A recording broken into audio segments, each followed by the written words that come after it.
Hello বন্ধুরা, আশা করি সবাই ভালো আছো। অনুরাগের ছোঁয়া আজকের পর্বে আরিয়ানের সাথে দীপার ধাক্কা লাগে। তখন দীপার সবগুলো খাবার নষ্ট হয়ে যায়। আরিয়ান টাকা দিতে চায়, কিন্তু দীপা বলে টাকা নয়, সম্মান করো। অন্যদিকে চারু আর অলি একসাথে যায়। তাদের আজকে স্কুলে প্রোগ্রাম। অলি বলে, আজ বাবাকে আমার এই প্রোগ্রামে আসতে হবে। আজ আমার একটি বিশেষ দিন। তখন চারু বলে, তোমার বাবা নিশ্চয়ই আসবে, তুমি নতুন ক্লাসে উঠবে, তোমার বাবা না এসে থাকতেই পারবে না। অলি খুব ভালো মুডেই ছিল। অলির প্রিয় শিল্পী আরিয়ান, সে আজ স্টেজে গান গাইবে, তাই অলি খুব খুশি। অন্যদিকে আরিয়ানও স্টেজে আসে গান গাওয়ার জন্য। সেখানে জয়ীও আসে। জয়ী যে গান গাবে সেটা অলি জানত না। জয়ীকে স্টেজে দেখার পর অলি অবাক হয়, বলে জয়ী গান গাবে আরিয়ানের পার্টনার হয়ে? কই, আমাকে তো কেউ বলল না। তখন চারু বলে, আমি তো জানতাম না।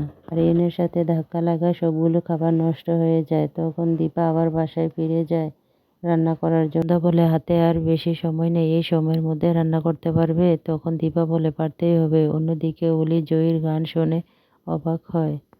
জয়ী গান করে, তখন সেখানে দীপাও খাবার নিয়ে উপস্থিত হয়।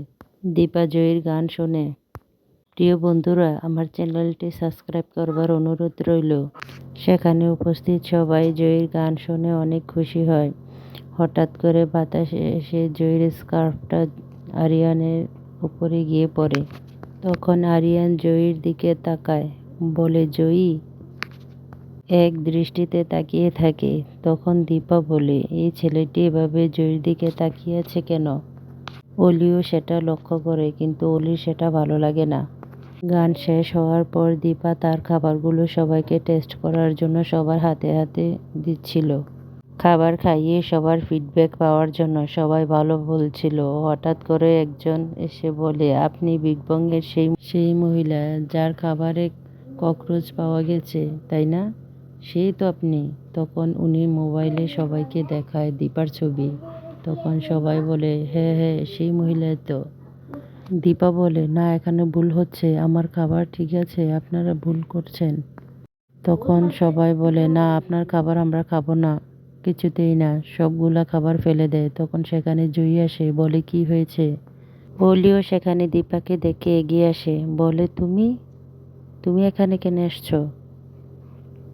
আমার আজকের দিনটা খারাপ করার জন্য চলে আসছো? তোমার কি কোনো আর কাজ নেই? আমি যেখানে যাব তুমি সেখানেই আসতে হবে? অলি দীপাকে নানান কথা শোনায়, বলে, আজ আমার জন্মদিন, শুধুমাত্র তোমার জন্য বাবা আমাকে ছেড়ে চলে গেছে, কিন্তু আজকে বাবা আসতেই হবে। বাবা না আসলে আমি যে কি করব তুমি তা জানো না। জয়ী অলিকে বলে, তুমি মাকে এভাবে কথা শোনাচ্ছ কেন?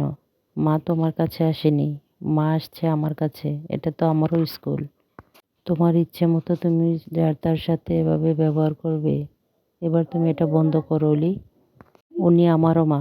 তোমার মাকে তুমি সম্মান করতে জানো না, কিন্তু আমি আমার মাকে সম্মান করতে চারু অলিকে বলে, অলি তুমি শান্ত হও।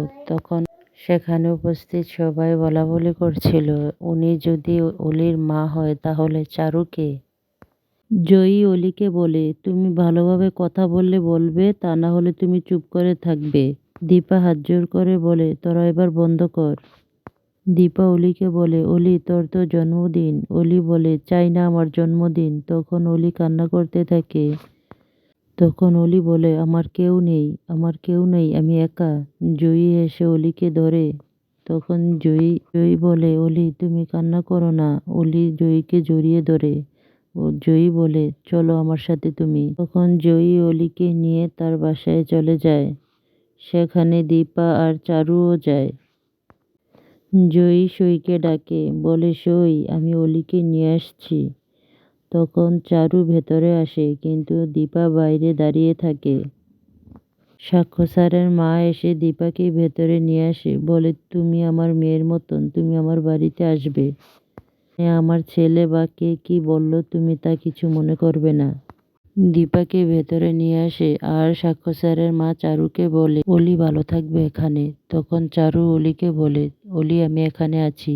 অলি মা মা করে কান্না করে। অলি বলে, আমার মা। তখন দীপা অলিকে গিয়ে জড়িয়ে ধরে। অলিও দীপাকে জড়িয়ে ধরে কান্না করে, বলে, মা। সেটা দেখে চারু এখান থেকে চলে যায়। অন্যদিকে সূর্য দীপার কথা ভাবে। দীপা অলি আর জয়ীকে ঘুম পাড়িয়ে দেয়। তখন দীপা সেখানে ঘুমিয়ে পড়ে। সেখানে সাক্ষ্য স্যার এসে দেখে দীপাকে। তখন সাক্ষ্য স্যারের মা বলে, আমার মেয়ে আমার বাড়িতে এসছে, তুই কিছুই বলবি না। সাক্ষ্য স্যার সেখান থেকে চলে যায়। দীপা ঘুম থেকে ওঠে। অলি দীপাকে দেখে বলে, তুমি এখানে? তখন দীপা বলে, আজ কোনো খারাপ ব্যবহার নয়, আমি তোকে আজ কিছু বলতে চাই না, তুইও না। আজ তোর জন্মদিন, তোকে নিয়ে পুজো দিতে যাব। তখন সেটা জয়ী শুনতে পায়। জয়ী বলে, মা আমাকে নিয়ে যাবে না? তখন দীপা বলে, হ্যাঁ তোমাকেও নিয়ে যাব। কে পুজো দিতে নিয়ে যায়। বন্ধুরা, আরিয়ান কার হিরো হতে চলেছে মতামত জানাবেন কমেন্টে।